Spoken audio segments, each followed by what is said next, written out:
पति मारपीट करे, दुख दे तो पत्नी को क्या करना चाहिए? पत्नी को तो यही समझना चाहिए कि मेरे पूर्व जन्म का कोई बदला है, ऋण है जो इस रूप में चुकाया जा रहा है, अतः मेरे पाप ही कट रहे हैं और मैं शुद्ध हो रही हूँ। अच्छा, उसके बाद सती होना प्रथा है ही नहीं, ये तो कर्तव्य है।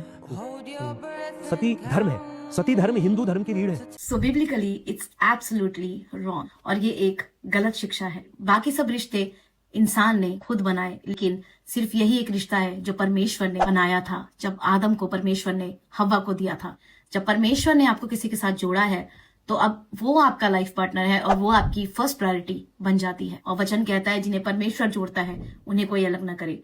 आप जानते हैं आदम और हवा से जब पाप हुआ, वो इतना बड़ा पाप था कि जस्ट इमेजिन, उन्होंने स्वर्ग के परमेश्वर को नाराज कर दिया था। उस परमेश्वर को जिसने पूरी सृष्टि को बनाया, इंसान को बनाया, एक एक चीज जो हम देखते हैं उसको बनाया, फिर भी हम कहीं नहीं पढ़ते कि वो दोनों अलग हुए, क्योंकि परमेश्वर ने उन्हें जोड़ा था। दूसरा एग्जाम्पल मैं आपको देना चाहती हूँ। जब अयूब के ऊपर परेशानी आई, मुसीबत आई, तो परमेश्वर ने अयूब के लिए दुष्ट को कहा था कि उसके प्राणों को तू हाथ मत लगाना, बाकी सब कुछ कर लेना। और हम देखते हैं कि अयूब का सब कुछ तबाह हो जाता है, लेकिन उसकी बीवी सुरक्षित रहती है। वो इसलिए तो जो वाचा परमेश्वर ने अयूब के साथ बांधी थी, वो उसकी वाइफ के साथ भी बंधी हुई थी।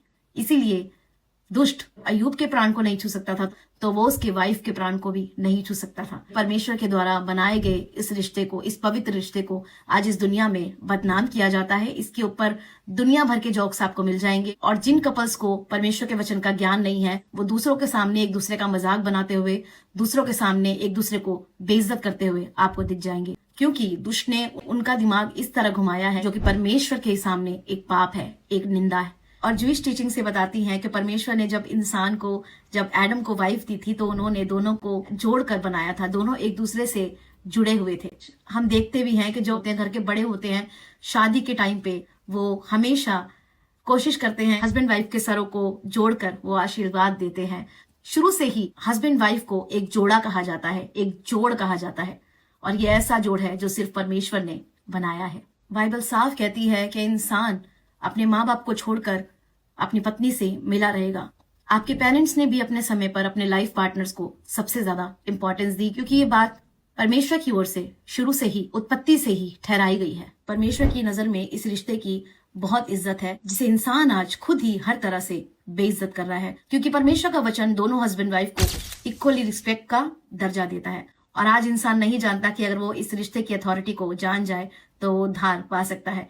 और ये अथॉरिटी सिर्फ एक हस्बैंड वाइफ के लिए दी है, जिसे दुष्ट जानता है लेकिन इंसान नहीं। इसीलिए वो आज इस रिश्ते को हर तरह से तोड़ना चाहता है, नीचा दिखाना चाहता है। इसका मतलब ये बिल्कुल नहीं है कि अपने पेरेंट्स का आप आदर ना करें, उनकी रिस्पेक्ट ना करें, जबकि बाइबल हमें बताती है हमें अपने पेरेंट्स की रिस्पेक्ट करनी है। और अगर आपके रिश्ते अपनी वाइफ के साथ, अपने हस्बैंड के साथ सही नहीं है, तो मैं आपसे कहना चाहती हूँ कि एक बार प्रभु यीशु मसीह की शिक्षाओं को आप जानें, जो उन्होंने एक हस्बैंड वाइफ के लिए दी है, और प्रभु आपके रिश्ते में आशीष और बरकत देंगे, खुशहाली देंगे। लेकिन एक और बात हमें समझनी पड़ेगी, इसका मतलब ये बिल्कुल नहीं है कि आप एक गलत रिश्ते में अपने जीवन को बिताएं। प्रभु आपको आशीष दे, आप सबको जय मसीह की। God bless you all.